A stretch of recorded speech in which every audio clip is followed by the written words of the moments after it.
கிறிஸ்துக்குள் அன்பான காலை கதை நிகழ்ச்சி நேயர்களே, மீண்டும் ஒரு விசை கூட உங்களோடு கூட இயேசுவின் நாமத்தில் இணைவதில் மிகுந்த மகிழ்ச்சி அடைகிறேன்.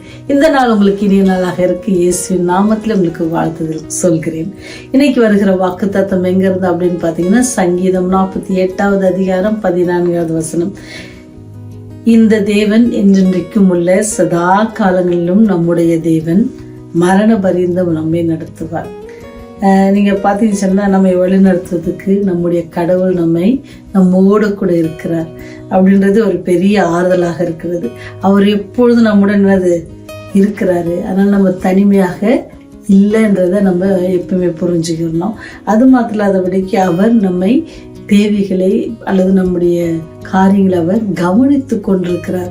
ஒருத்தர் மரண பரியந்த நம்மோடு கூட இருக்கிறார் அப்படின்னு சொன்னா, அவர் நமக்கு சொல்லுகிற செய்தி என்ன அப்படின்னு சொன்னா, நீங்கள் எதை குறித்தும் கவலைப்பட வேண்டாம், நீங்க எதை குறித்தும் வருத்தப்பட வேண்டாம், எதை குறித்தும் நீங்க என்ன செய்யுங்க, அங்கலாய்க்க வேண்டாம் அப்படின்றது தான் அதனுடைய அர்த்தம். ஏன்னு சொன்னா, நான் உன்னோட கூட இருக்கிறேன். இன்னைக்கு மாத்திரம் இல்லை, இல்லை நாளைக்கு இல்லை, இல்லை இந்த அடுத்த வருஷம் வரைக்கும் இல்லை, மரண பரியந்தம் நான் உன்னோட கூட இருக்கிறேன் அப்படின்ட்டு ஆண்டவர் சொல்கிறார். அப்படி சொல்லுகிற அந்த வாக்கு தத்தத்தை அநேகர் என்ன நினைக்கிறோம் அப்படின்னு சொன்னா, எப்படி அவர் நம்ம மரண பரியந்தம் நம்மோடு கூட இருக்கிறது உணர்ந்து கொள்ள முடியும் அப்படின்னு சொன்னா, நீங்கள நான் என்ன செய்யணும்னா, அவரோடு கூட வைத்திருக்கிற உறவு அல்லது நம்ம அவரிடத்துல நம்முடைய தேவைகளை மாத்திரம் சொல்றது இல்லை, நம்முடைய நன்றியை மாத்திரம் சொல்றது இல்லை, நம்ம செய்ய போகிற ஒவ்வொரு காரியத்தையும் அவரிடத்துல நம்ம அறிவிப்போம் அப்படின்னு சொன்னா, ஆண்டவர் என்ன செய்வாரா, அவர் நம்மோடு கூட இருந்து நம்மை மரண பரியந்தம் வழி நடத்துவார். நம்ம எடுக்கிற ஒவ்வொரு பிரயாசத்திலும் ஒவ்வொரு காரியங்களிலும் அவர் நம்மோடு கூட இருக்க வல்லவராக இருக்கிறார். ஏன்னு சொன்னா, மரண பரியந்தம் எப்படி நம்மோடு கூட இருப்பார் அப்படின்னு நீங்க யோசிப்பீங்கன்னு சொன்னா, வேதாந்தத்துல பாத்தீங்கன்னா, ஆபிரகாம்ன்ற ஒரு தேவ மனுஷன் இருக்கிறாரு. அவர் என்ன செய்வாங்க அப்படின்னு சொன்னா, விசுவாசத்தின் தந்தை அப்படின்னு சொல்லுவாங்க. ஏன்னு சொன்னா, ஆண்டவர் அவரை அழைப்பார். எப்படின்னு சொன்னா, உன் இனத்தையும் உன் வீட்டையும் உன் தேசத்தையும் விட்டு என்ன செய்ய, நீ புறப்பட்டு வா அப்படின்னு சொல்லி ஆண்டவர் அவரை வழி நடத்துவார். அப்புறம் அவர் வழி நடத்தும் போது ஒவ்வொரு பாதையில அனுப்பும் போது அவர் அழைக்கும் போதே சொல்லுவாரு, நான் என்ன செய்ய போறேன், பெரிய ஜாதியாக்க போறேன் அப்படின்ட்டு சொல்லுவார். அப்படி பெரிய ஜாதியாக்குறேன் அப்படின்னு சொல்லிட்டு உடனே அந்த ஆசீர்வாதத்தை அவருக்கு கிடைக்கல. ரொம்ப நாள் காத்திருந்து என்ன செய்யும், அவருக்கு அந்த ஆசீர்வாதம் கிடைக்கும். அந்த ஆசீர்வாதம் கிடைச்சது வயசு என்ன அப்படின்னு சொன்னா, 100 வயதுல அந்த ஆசீர்வாதத்தை அவர் பெறுவார். பெரிய ஜாதியாக்குன்னு சொல்லிட்டு ஒரே ஒரு பிள்ளை பெறுவதற்கு எத்தனை வருடம் அவர் காத்திருந்தது, அநேக வருடங்கள் காத்திருந்து பெற்ற அந்த குழந்தை என்ன செய்வார் சொன்னா, அவருடைய விசுவாசத்தை சோதிக்கும்படியாக என்ன செய்கிறது, ஒரு சோதனை ஆண்டவர் அவருக்கு கொடுக்கிறார். என்ன அப்படின்னு சொன்னா, நீ அந்த குழந்தைய கொண்டு போய் என்ன செய்ய, பலியிடு அப்படின்ட்டு சொல்லுவார். அப்படி சொல்லும்போது எப்படி இருக்கும்னு சொல்றோம், நாள் காத்திருந்து பெற்ற ஒரு குழந்தைய ஆண்டவர் பலியிடுன்னு சொல்றாரு. ஆனா இங்க வசனம் எப்படி சொல்லுது, மரண பரியந்த உன்னை நடத்துவார் அப்படின்னு சொல்லியிருக்குல்ல. ஆனா இங்க ஆண்டவர் கொடுத்த குழந்தைய என்ன செய்யறாரு, பலியிட சொல்றாரு. இது என்ன வழி நடத்துதலா அப்படின்னு நீங்க எல்லாம் என்ன செய்யலாம், கேள்வி கேட்கலாம். என்னன்னு சொன்னா, இங்க என்ன சொல்லப்படுதுன்னா, ஆபிரகாமோட தன் மகனை கூட்டிக்கிட்டு, வேலைக்காரை கூட்டிக்கிட்டு, விறகு எடுத்துக்கிட்டு, என்னெல்லாம் தேவைகளோ அதெல்லாம் எடுத்துக்கிட்டு போறாங்க. பலியிடுவதற்கு என்னது, ஆடு மாத்திரம்தான் இல்லை. போகிற வழியில பாத்தீங்கன்னு சொன்னா, அழகா ஈசாக்கு கேட்பார். 22ஆம் அதிகாரம் உங்களுக்கு நேரம் கிடைச்ச எடுத்து வாசிங்க. பழைய ஏற்பாட்டில் இருக்குது, ஆதியாகம புஸ்தகம் அப்படின்னு சொல்லி முதல் புக் அது. அதுல 22ஆம் அதிகாரத்துல நீங்க பாத்தீங்கன்னு சொன்னா, அப்போ ஈசாக்கு என்ன செய்யறாரு, அப்பாவை கூடாரு. அப்பொழுது ஈசாக்கு தன் தகப்பனை என்ன செய்யறாரு, நோக்கி, ஆபிரகாமை நோக்கி, என் தகப்பனே என்றான். அதற்கு அவர் என்ன சொல்ற, என் மகனே அப்படின்னு சொல்லுவாரு. அப்ப அவர் சொல்றாரு, அப்பொழுது அவன், இதோ நெருப்பும் கட்டையும் இருக்கிறது, தகன பலிக்கு ஆட்டுக்குட்டி எங்கே என்றான். எப்படி இருக்கும் நினைச்சு பாருங்க. அப்பா உன்னதான்ப்பா பலியிட போறேன் அப்படின்னு சொல்ல முடியாது. ஆனாலும் கூட அந்த குழந்தைய கூட்டு போறாங்க. ஆண்டவர் என்ன அவர் சொல்றாரு பாருங்க. அதுக்கு இதுதான் ஆண்டவர் வழி நடத்துவார், மரண பரியந்தம் வழி நடத்துவார்னு சொல்ற அந்த விசுவாசம். அதற்கு ஆபிரகாம், என் மகனே, தேவன் நமக்கு தகன பலிக்கான ஆட்டுக்குட்டியை பார்த்து கொள்வார், தேவன் நமக்கு பார்த்து கொள்வார் அப்படின்னு சொல்லி. ஆனா அவருக்கு தெரியல ஆண்டவர் என்ன சொல்லி இருக்கிறாருன்னு. ஆனாலும் ஆபிரகாம் வைத்திருந்த விசுவாசம், ஆண்டவர் என்னை நடத்துவார், அது மரண பரியந்தம் அவர் என்னை நடத்துவார்.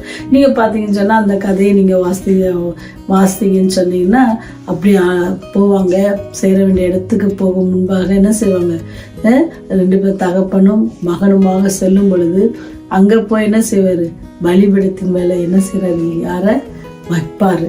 அப்படி வைக்கும் பொழுது என்ன ஆகுது, ஈசாக்கு என்ன சொல்றாரு, உடனே பலிபீடத்துல வச்ச உடனே அவர் உடனே துள்ளி கழிச்சு ஓடிலாம் போகல, அப்பாவுக்கு கீழ்ப்படிந்தவராக இருந்தாரு. அவர் என்ன கத்தியை நோக்கி என்னை கத்தியை எடுத்து அவனை வெட்டும் போற அளவு வரைக்கும் ஆண்டவர் என்ன செஞ்சாரு, விட்டுட்டு அப்ப சொல்லுவாரு, ஆபிரகாமே உன் பிள்ளையின் மேல என்ன செய்யாத, கையை போடாதே அப்படின்ட்டு சொல்லுவார். அப்படி அவர் சொல்லும் பொழுது என்ன செய்வார், ஆபிரகாமுக்கு ஆண்டவர் வெளிப்படுத்தி, அங்கே ஒரு ஆட்டுக்குட்டி இருக்கு பாரு, முள்ளு சிக்கி இருக்கு பாரு, அதை கொண்டு வந்து நீ பலியிடுன்னு சொல்லுவார். அப்படி சொல்லும் போது ஆபிரகாம் அந்த இடத்துக்கு ஏகோவா ஈரே என்று பெயரிட்டான். அதனாலே கர்த்தருடைய பர்வத்திலே பார்த்து கொள்ளப்படும். பார்த்தீங்களா, மரண பரியந்தம் நடத்துகிறவர் அப்படின்னு சொன்னா கர்த்தருடைய பர்வத்துல பார்த்து கொள்ளப்படும். ஏன்னு சொன்னா அவர் நம்முடைய தேவைகள் எல்லாவற்றையும் அறிந்திருக்கிறார். நீங்க கேட்கும் பொழுது அவர் செய்வதற்கு அவர் ஆயத்தமா இருக்கிறார். அவர் சொல்றபடி நம்ம நடந்தோம் அப்படின்னு சொன்னா, அவர் சொல்றபடி நம்ம கீழ்ப்படிந்து காரியங்களை செய்வோம்னு சொன்னா அவர் எங்கிருந்து பார்த்து கொள்வாரு, சாதாரண பர்வதத்திலிருந்து நம்மை பார்த்து கொள்வார். அங்கிருந்து பார்த்து கொள்றாங்க அப்படின்னு சொன்னா குறைகள் ஒன்றும் இருக்காது. நம்முடைய தேவைகள் சந்திக்கப்படும். நம்ம கவலைப்படுறதுனால எந்த காரியத்தை நம்ம என்ன செய்ய முடியாது, செய்ய முடியாது அப்படின்றத நம்ம புரிஞ்சுக்கணும். ஏன்னு சொன்னா இந்த தேவன் சதா காலங்களும் நம்முடைய தேவனா இருக்கிறார். அவர் உங்களையும் என்ன செய்யறாரு, என்னையும் என்னது தன்னுடைய சொந்த குமாரனும் குமார்த்தியுமாக அவர் பார்க்கிறார். அப்படி நம்முடைய பிள்ளைகளை கவனிப்பது போல அவரும் நம்மை கவனித்து கொண்டிருக்கிறார்.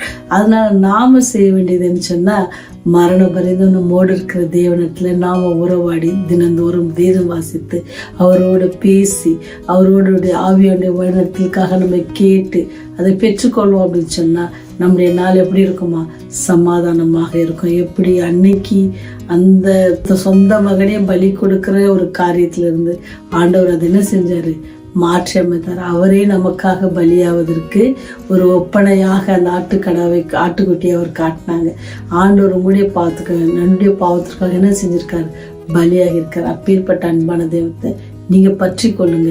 அவர் உங்களை சதா காலங்களிலும் மரண பரிந்தம் நடத்த வல்லவராக இருக்கிறார். அப்படி மரண பரிந்தம் நடத்த வல்லவராக இருக்கிறவரை பற்றி கொள்ள ஆசையா இருக்கிறீங்கன்னு சொன்னா ஜெபிப்போம். பரமண்டலங்களில் வாசமா இருக்கிற எங்கள் பரலோக தந்தையே, இந்த நாளிலும் கூட ஆண்டவரே நீர் எங்களுக்கு கொடுத்த வாக்கு தத்துவத்திற்காக நன்றி ஆண்டவரே. மரண பரியந்தம் எங்களை நடத்துகிறவரே உம்மை துதிக்கிறோம், சோஸ்தரிக்கிறோம், விசுவாசிக்கிறோம் தகப்பனே. நீர் எல்லாவற்றையும் பார்த்து கொள்வீர் என்பதை நாங்கள் விசுவாசிக்கிறோம். ஆபிரகாம் வாழ்க்கையில நீர் பார்த்து கொண்டது போல எங்களுடைய வாழ்க்கையில நீர் பார்த்து கொள்வீர் என்பதை நாங்கள் விசுவாசிக்கிறோம் தகப்பனே. இந்த நாளில் ஆண்டவரே வியாதியோடு மனபாரத்தோடு கஷ்டத்தோடு யாராவது இருப்பாங்கன்னு சொன்னா, எப்படி இந்த காரியங்கள் நடக்கும் என்று வேதனையோடு காத்திருப்பாங்கன்னு சொன்னா, அவர்களுக்கு நீர் கூட இருந்தாண்டவரே மரண பரிந்தனோடு கூட இருக்கிறேன்னு சொன்ன அந்த வாக்குத்தத்தை பிள்ளைகள் பிடித்து கொண்டு நீர் அவர்களோடு கூட இருப்பதை உணர்ந்து ஆண்டவரே நீருடைய காரியங்களை எல்லா காலங்களிலும் பரலோகத்திலிருந்து அவருடைய காரியங்களை நிவர்த்தி செய்ய நீர் வல்லவராக இருக்கிற உணரத்தக்க நீங்க கிருபை செய்யுங்க. பாவிகளாக எங்கள் மேல் கிருபையா இருங்க சுவாமி.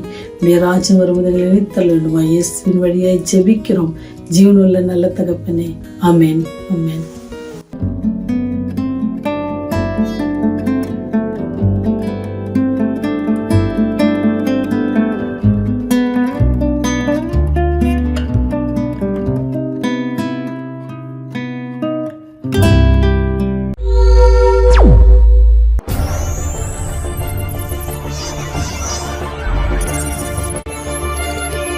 நீங்கள் பார்த்துக் கொண்டிருப்பது உங்கள் ரிவைவல் டிவி.